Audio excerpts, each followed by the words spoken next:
Hey boys and girls, welcome back to another week of Awana. I hope you just had the best week ever last week. I saw a lot of you at our Awana store on Sunday night, and you guys bought some awesome prizes, like some really cool stuff. Hey, by the way, I gotta tell you a story, okay? The high school and middle school kids are super jealous of you guys.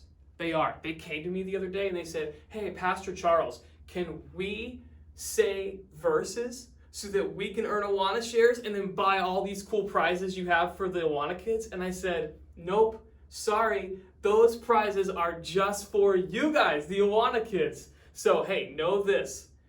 The toys that we have right now in the Awana store, they are so cool and so incredible that the high school and middle school kids are jealous of you guys, all right? So work hard on those verses so that you can buy those cool prizes as well, okay? And if you want information on what those prizes are, you can go to the Awana store catalog. All right, we have it here on Sunday nights at the Awana store, but we've also posted it online under the Awana section of the church website for you to look through and daydream about what you're gonna buy for saying your verses, right? So work hard on them. Are you ready to say last week's verse? All right. I've been practicing it a little bit, all right? I've been having a hard time with it, but I think we can say it together. You ready? Here we go. Last week's verse, Jeremiah 10:12. He has made the earth by his power. He has established the world by his wisdom and has stretched out the heavens at his discretion or discernment. Maybe you said the right word.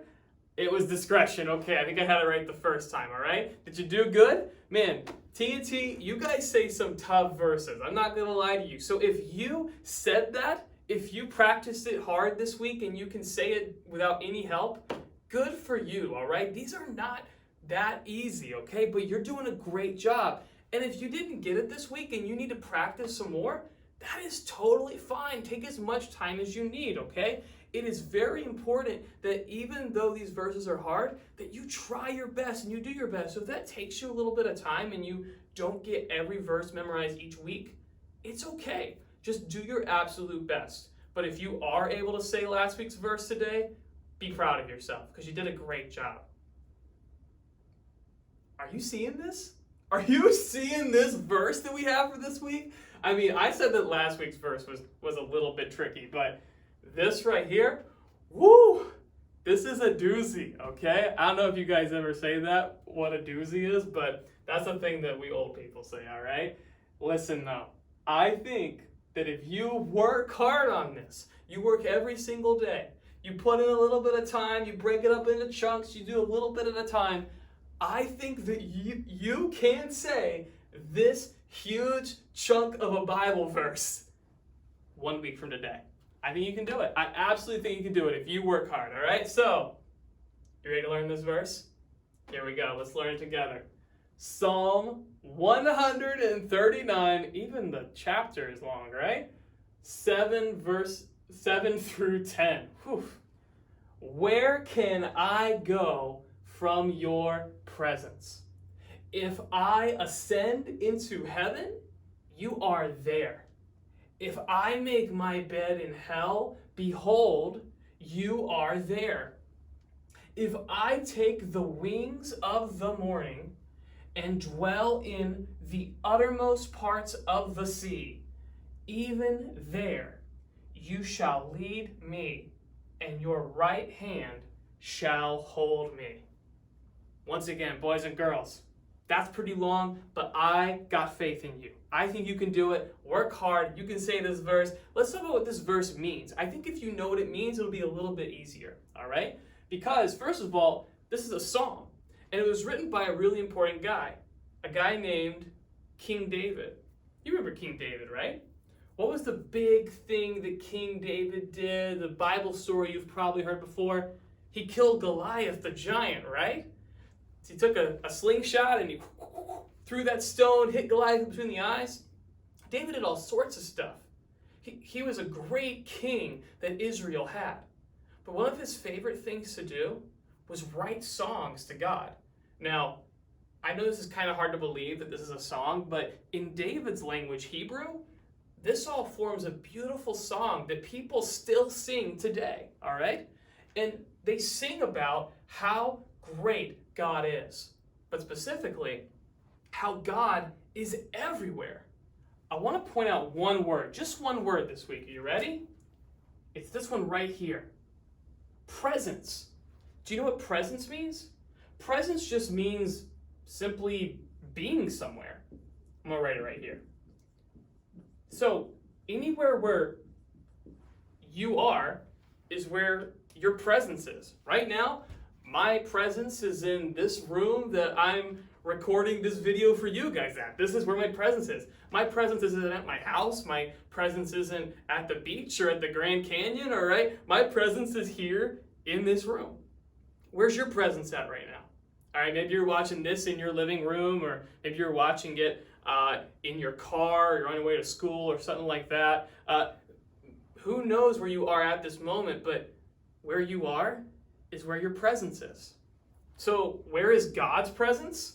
Well, King David was saying, where can I go from your presence? God's presence is everywhere. He said, if I go up into the skies, into heaven, your presence is there. All right? If I go down into hell or down to the ground, your presence is there too. And get this, are you ready? If I go into the uttermost parts of the sea, even there you shall lead me. Even there God is. I want you to think about that for just a second. The ocean's pretty big, right? You've been to the beach before, right? You stand out on the beach, you look out on the waters, and it just goes forever and ever and never seems to stop, right? I mean, the ocean is huge. It's ginormous. How many oceans do we have on this planet? Do you remember? Hopefully you've learned this in geography class already, right? How many oceans? 4 oceans. Guys, I've seen 3 out of the 4. I've seen the Atlantic. Surely you've seen the Atlantic. It's not hard to find the Atlantic, right? I've seen the Pacific, and I've seen the Indian Ocean too, right? That's pretty cool. But guys, even though I've seen all that, I have seen so little of the ocean. Really, I have. As a matter of fact, really nobody's seen that much of the ocean. Of all of the ocean that we have, all of it, all around the world, we, as a human being group of people, human race, we have seen only 5% of the entire ocean. That means that 95% of all of the water that's out there around the world, nobody, no human being has ever been to or seen with their own eyes. How is that possible? Well, the ocean's really deep. By the way, the ocean at its average depth is 2.5 miles deep. 2.5 miles. Have you ever run 2.5 miles before? Have you run like a mile at school? Okay, imagine 2.5 miles straight down. That's how deep the ocean is on average. That's not its deepest point. If you went to the ocean's deepest point, which is Mariana's Trench in the Pacific Ocean, you could just take Mount Everest, right? The biggest mountain in the entire world, drop it in the ocean, and you would still have another mile of water between the top of Mount Everest and the surface of the water. The ocean is huge. It's so deep, so big. And there are so many places that we have yet to explore, even on this planet, even in our own water. But here's what David is saying. Even though David didn't even know how deep the ocean actually is, he knew that no matter where you went in the ocean, or where you went in the entire world or planet or universe, God is already there. Because God is everywhere at once. He's in the sky, he's in the ground, he's in the oceans, he's way out there in our solar system and in our galaxy where we have never been and maybe never will go.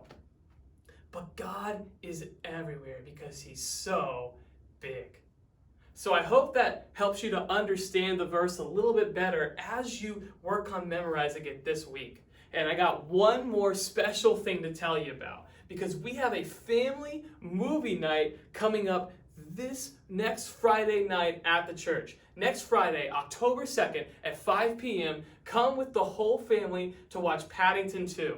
The information is on your screen right now. Paddington 2, awesome movie, right? We're going to be watching it together as a group. Come as a family, bring a blanket, sit on the floor in the sanctuary. We're going to clear out all the chairs to make one big movie theater for you to sit and watch the movie at, right?